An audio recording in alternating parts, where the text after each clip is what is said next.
4 बजे के बुलेटिन की शुरुआत इंडिया न्यूज के साथ। नमस्कार, आपके साथ हूं मैं राजीव शर्मा और बुलेटिन की शुरुआत इस वक्त आ रही बड़ी खबर के साथ कर लेते हैं पाकिस्तान से। इस वक्त की बड़ी खबर, पीएम शहबाज शरीफ अस्पताल में भर्ती हो गए हैं। रावलपिंडी के आर्मी अस्पताल में भर्ती हुए हैं शहबाज शरीफ। अस्पताल की ओर से पाक मीडिया को एडवाइजरी जारी की गई है। शहबाज की खबर को सीक्रेट रखने को कहा गया है। पाकिस्तानी मीडिया को कहा गया है ये खबर ना छापे, ये खबर ना दिखाएं, इस बारे में कोई जानकारी ना दें। शहबाज शरीफ इस वक्त रावलपिंडी, जहां पर पाकिस्तानी आर्मी का GHQ है, वहां के आर्मी अस्पताल में भर्ती हैं। अस्पताल की तरफ से मीडिया को एडवाइजरी जारी की गई है कि इस खबर को सीक्रेट ही रखें, गुपचुप इस खबर को अपने पास रखें। लेकिन खबर लीक हुई और हम आप तक जानकारी दे रहे हैं कि क्या स्थिति इस वक्त पाकिस्तान में है। शहबाज शरीफ इस वक्त अस्पताल में भर्ती हैं। पाकिस्तान के पीएम शहबाज शरीफ को क्या हुआ है ये बात अभी साफ नहीं है। क्यों आर्मी के अस्पताल में उनको ले जाना पड़ा है ये भी अभी स्पष्ट नहीं है, लेकिन रावलपिंडी के आर्मी अस्पताल में भर्ती हैं।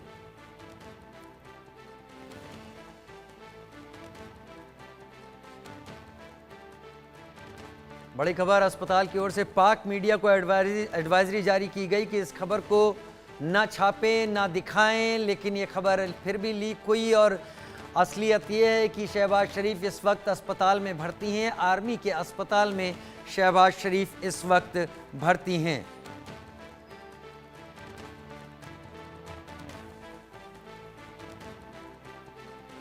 बहुत जल्दी हमारे संवाददाता हमारे साथ लाइव जुड़ जाएंगे ज़्यादा जानकारी के साथ, लेकिन तब तक हम आपको एक खबर बता रहे हैं। पाकिस्तान से आ रही बड़ी खबर, जहां पर शहबाज की खबर को सीक्रेट रखने को कहा गया है, लेकिन फिर भी ये खबर गुपचुप अंदर खाने एक से दूसरे कान तक होती हुई निकली है और ये पता चला है कि शहबाज शरीफ इस वक्त रावलपिंडी के आर्मी अस्पताल में भर्ती हैं, जहाँ पर आर्मी का, पाकिस्तानी आर्मी का GHQ भी है। अजय जांडियाल मेरे साथ इस वक्त जुड़े हैं।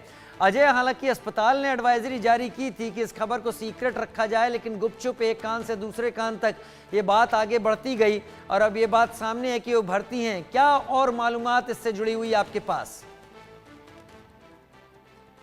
देखिए, बिल्कुल राजीव, अब चीजें बाहर आने लगी हैं और शहबाज शरीफ जो है वो अस्पताल पहुंचे हैं, उनको भर्ती करवाया गया है, ये जानकारी सामने आई है। हालांकि क्या परेशानी है उनको ये नहीं बताया गया है, मगर बताया जा रहा है कि उनकी जो हृदय गति है वो तेज थी और इसके साथ साथ उनको शायद कुछ और दिक्कतें, मल्टीपल इश्यूज हुए, जिसकी वजह से उनको जो है वो भर्ती करवाया गया है।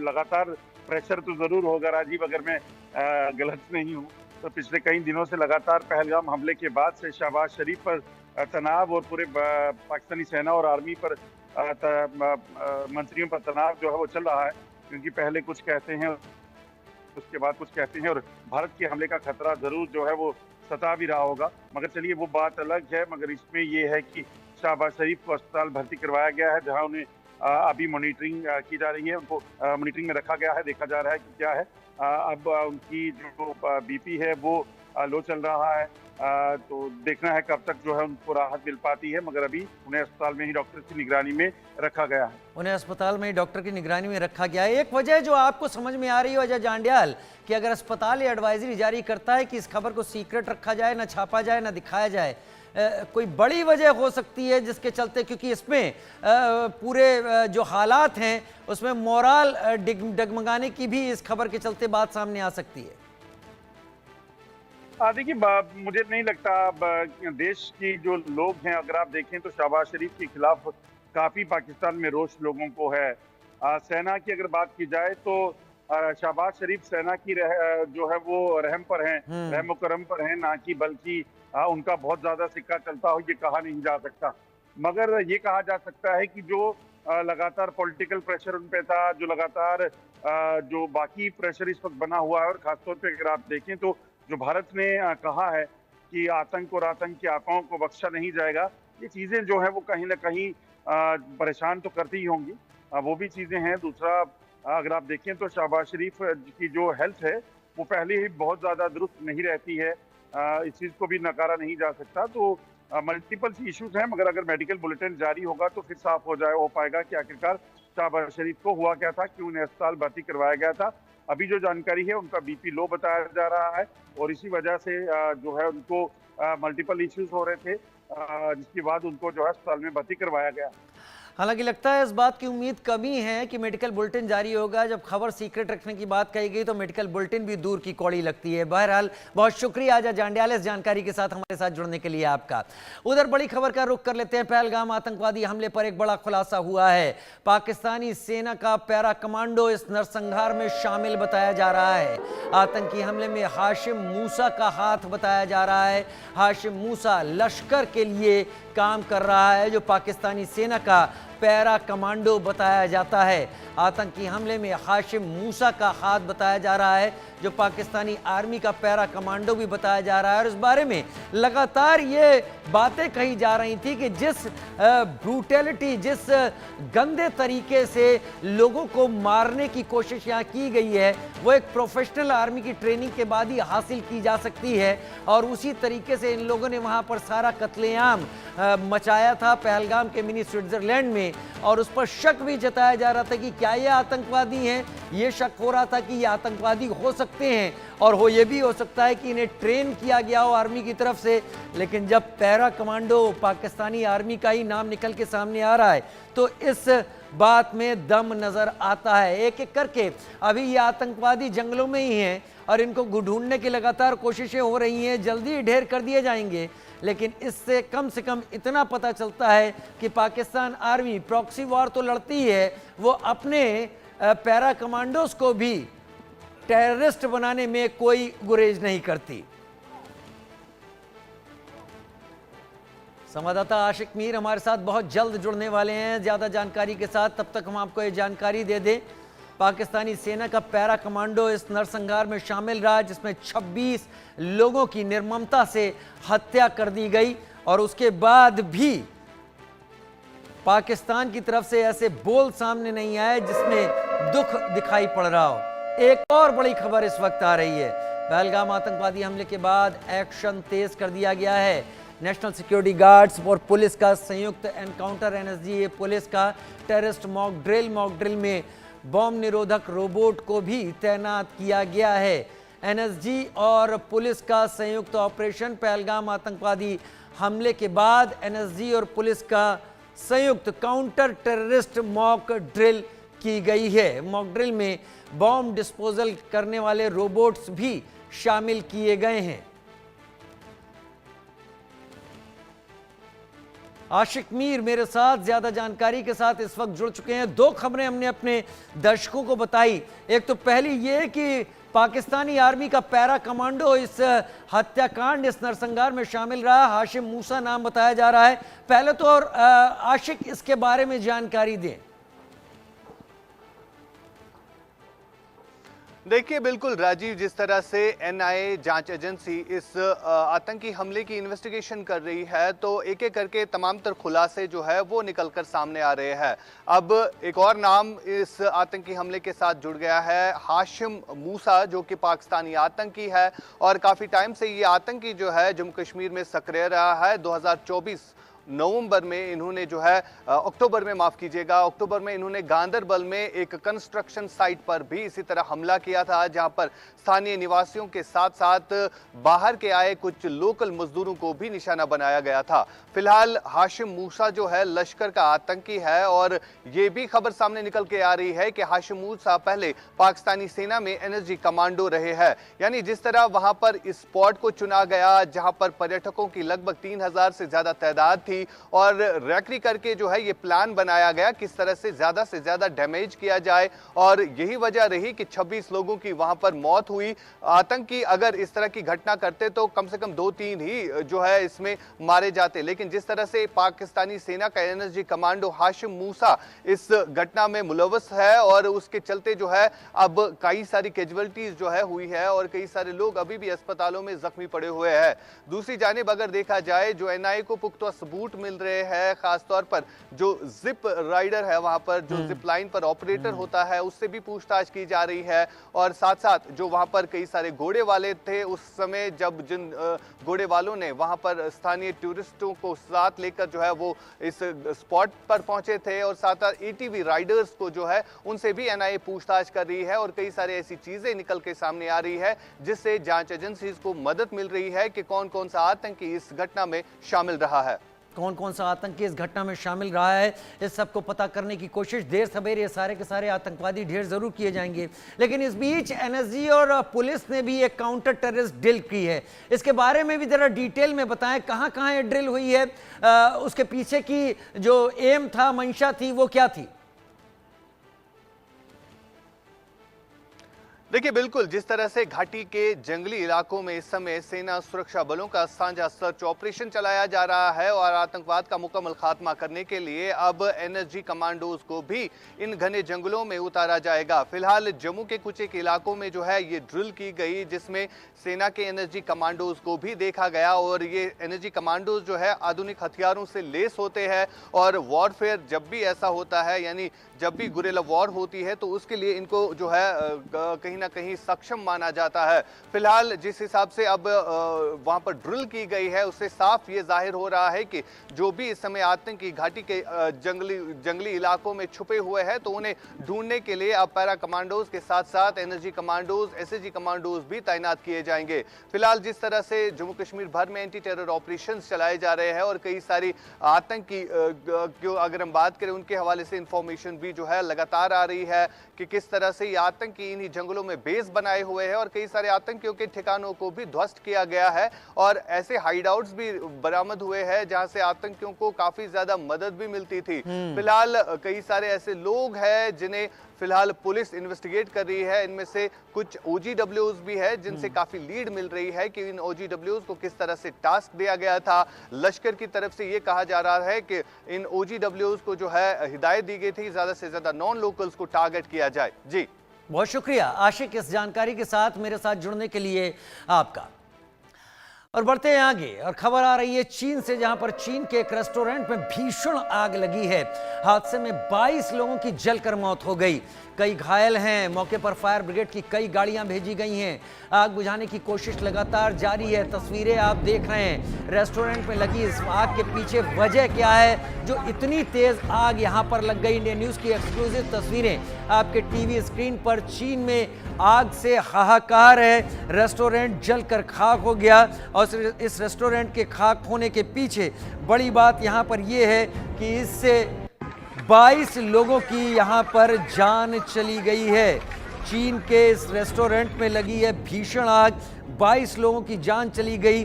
कई सारे लोग हैं जो यहां पर इस वक्त घायल हैं। चीन के रेस्टोरेंट में भीषण आग लगने के बाद 22 लोगों की स्थिति ये हो गई कि वो बाहर तक नहीं निकल पाए और बाहर नहीं निकल पाने के चलते उनकी दुखद मौत हो गई।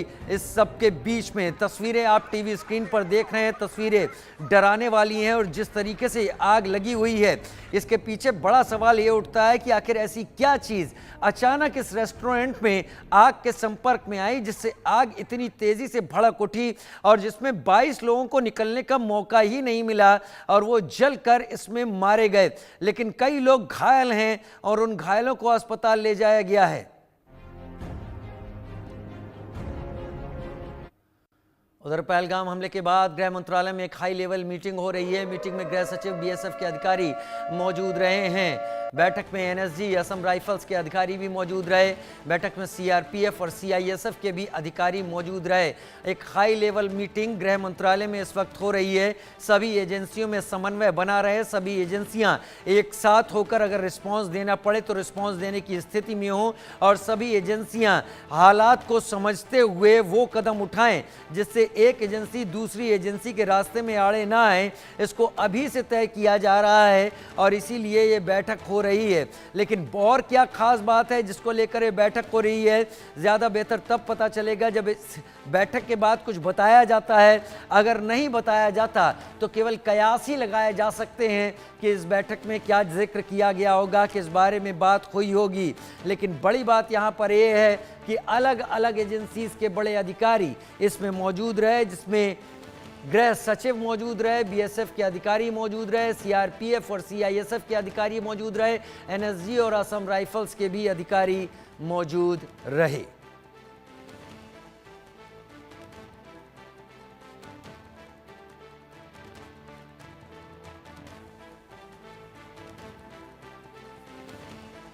बहुत जल्दी हमारे संवाददाता हमारे साथ जुड़ेंगे तो हम उनसे जानने की कोशिश करेंगे कि इस बैठक का एजेंडा क्या था, क्या कुछ इस बैठक में डिस्कस किया जाना है जिसके चलते ये बैठक हो रही है। मीटिंग में गृह सचिव, बीएसएफ के अधिकारी मौजूद रहे, बैठक में एनएसजी, असम राइफल्स के अधिकारी, वहीं सीआरपीएफ और सीआईएसएफ के अधिकारी भी मौजूद रहे। मीटिंग में गृह सचिव, बीएसएफ के अधिकारी मौजूद रहे, गृह मंत्रालय में ये बैठक हो रही है।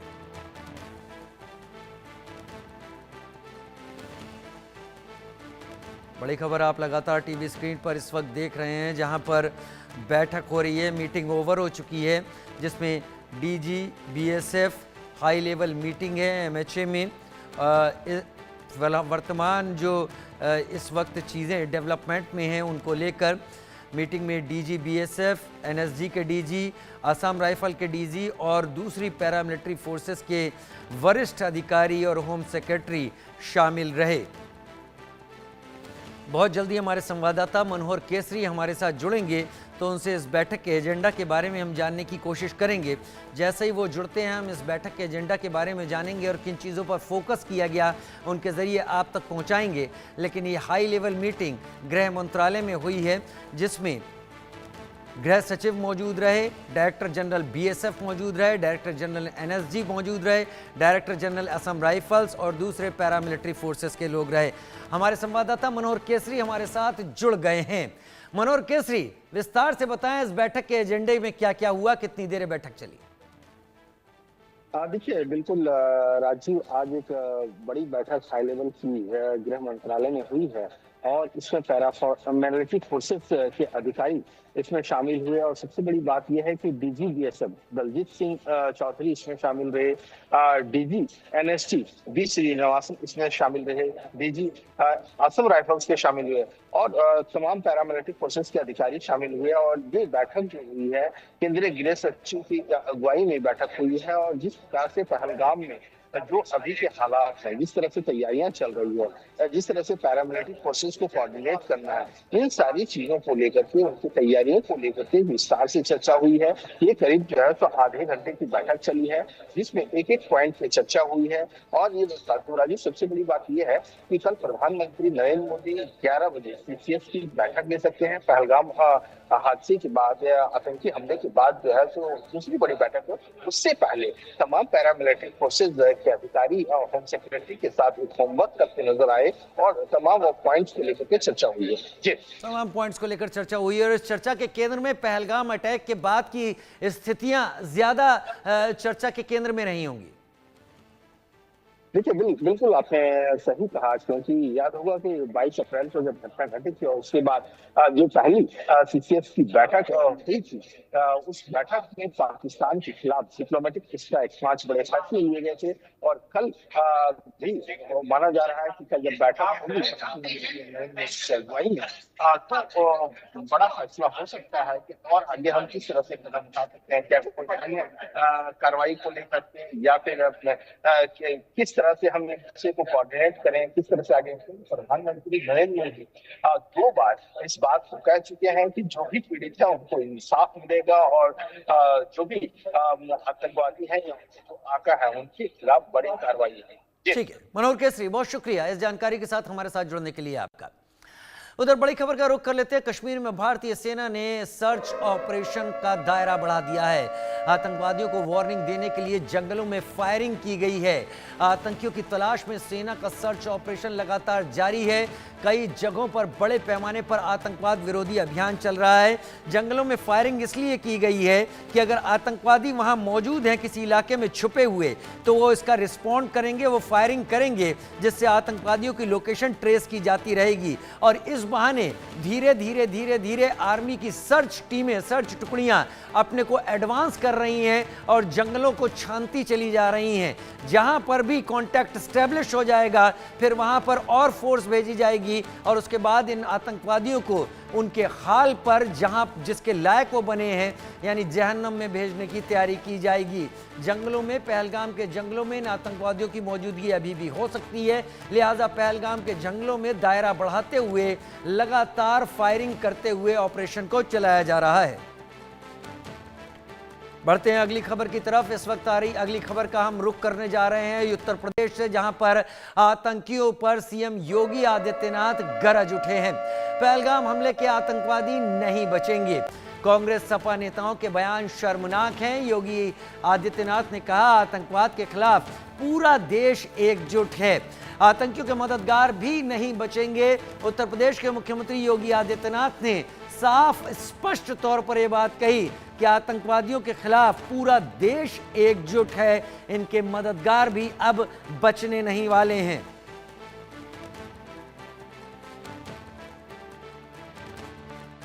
से निंदा करनी चाहिए। आतंकवाद के खिलाफ देश की लड़ाई प्रधानमंत्री मोदी जी के नेतृत्व में 140 करोड़ के भारत को एक स्वर से लड़ना चाहिए।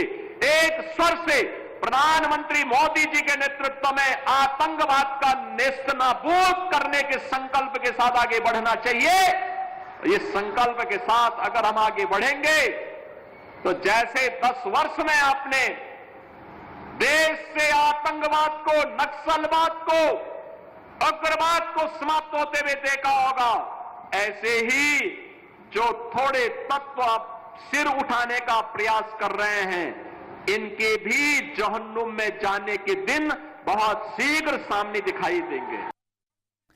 उधर बड़ी खबर यह कि भारत के एक्शन से शहबाज सरकार में घबराहट है। हवाई यातायात मार्गों पर पाकिस्तान ने निर्देश दिया है, लाहौर और इस्लामाबाद को नो फ्लाई जोन घोषित कर दिया है और ये कल से लेकर 30 अप्रैल तक ये नो फ्लाई जोन रहेगा। यानी 28 अप्रैल से 30 अप्रैल तक इसे नो फ्लाई जोन बनाया गया है, यानी कल तक ये नो फ्लाई जोन ही रहेगा। यहाँ पर पाकिस्तानी एयरफोर्स अब इस एयर स्पेस का इस्तेमाल करेगी। संभावित खतरे को देखते हुए पाकिस्तान ने अभी इस एयर स्पेस को अपनी एयरफोर्स के लिए भेज दिया है, दे दिया है। और ये आप जो तस्वीरें देख रहे हैं ये कराची एयरपोर्ट की है, जहां पर पाकिस्तान अपने प्लेन्स, फाइटर प्लेन्स को डिप्लॉय करता दिखाई पड़ रहा है। लेकिन इस प्लेन को लोग धक्का क्यों दे रहे हैं समझ में नहीं आ रहा। तस्वीरें आपके टीवी स्क्रीन पर, ये कोई ड्रिल है या वाकई असलियत बता रही है पीएएफ की, वो बात अलग है। लेकिन ये तस्वीरें कराची के एयरपोर्ट की, जहां पर सिविल एयरपोर्ट पर पाकिस्तान ने अपने फाइटर प्लेन्स को डिप्लॉय किया है।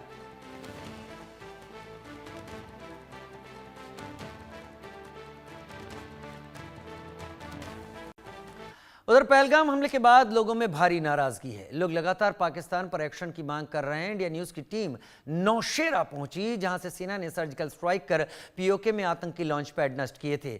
वहीं यहां पर लोग भी एक्शन में ही दिखाई पड़े।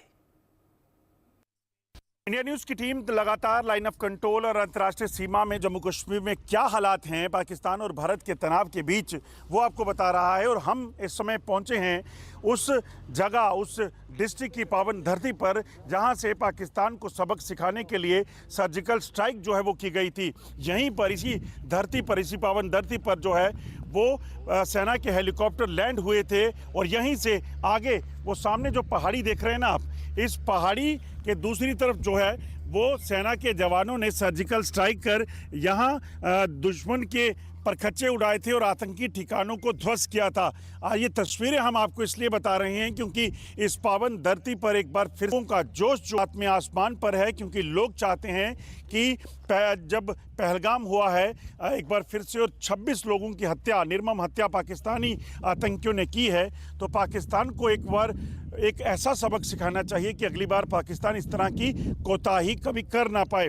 आप देखें, ये लोग जो हैं ये इसी गांव के हैं और इस पूरे बॉर्डर के गांव के LOC पर जो गांव है उसमें ये लोग रहते हैं। इन्होंने पाकिस्तान की तरफ से हुई हर जंग को देखा है, इन्होंने पाकिस्तान की हर नापाक इरादों को देखा है और आज ये चाहते हैं कि आज सर्जिकल स्ट्राइक की तरह एक बड़ी स्ट्राइक पाकिस्तान में होनी चाहिए। इन्हीं से बात करते हैं। रमेश जी, क्या बताइए पहले कि सर्जिकल स्ट्राइक जब हुई थी उस समय कब आपको पता चला है ये हुआ है, और जब रात का वो समय वो क्या हो रहा था उस वक्त? देखिए, हमें सर्जिकल स्ट्राइक के बारे में कोई मालूम नहीं था, बिल्कुल ही नहीं पता था कि ये सर्जिकल स्ट्राइक होगी। लेकिन जब दूसरे सर्जिकल स्ट्राइक हुई तो उसके दूसरे दिन हमें जाके पता चला कि सर्जिकल स्ट्राइक जहाँ से हुई है हमारे डिस्ट्रिक्ट से हुई है। तो मैं आपको बता दूं कि जो अब मुझे लगता है कि पाकिस्तान को मुंह तोड़ जवाब देने की बारी दोबारा आ चुकी है, क्योंकि जो निहत्थे लोग जो पहलगाम में मारे गए और उन 26 लोगों को जो शहीद हुए हमारे लोग, 26 लोग जो हैं, उनका जो बदला है हमारी जो सरकार है मुझे लगता है कि वो लेगी, और हम भी अपनी इंडियन आर्मी के साथ और सरकार के साथ खड़े हैं। हथियारों को हाथ में लिए ये जवान जो खड़े हैं, मैं इनको जवान इसलिए बोल रहा हूं क्योंकि जो लोग हाथों में हथियार लेके मुकाबले के लिए तैयार होते हैं वो किसी जवान से कम नहीं है। उस दिन रात को क्या आवाज़ें सुनी थी जब सर्जिकल स्ट्राइक हुई? हालांकि पता तो दूसरे दिन लगा होगा आपको भी। सर, हम सोए हुए थे तो रात को आसमान में जहाज़ों की आवाज़ जा रही थी। हमने सोचा कि फाइटर जेट पाकिस्तान की तरफ जा रहे हैं, तो उसके बारे में कोई पता नहीं चला। आने और जाने की आवाज़ हमारे को आई तो सुबह पता चला, जब पता चला कि आर्मी ने बताया कि सर्जिकल स्ट्राइक हो चुकी है। सर्जिकल स्ट्राइक हो चुकी है, फिर भी इतना होने के बावजूद पाकिस्तान नहीं माना। पर अब क्या लगता है, अब जब एक बार फिर से पाकिस्तान ने ऐसा किया है कि बड़ी कार्रवाई ज़रूरत है लगता है, और इस धरती को, इस पावन धरती का इस्तेमाल होना चाहिए लगता है?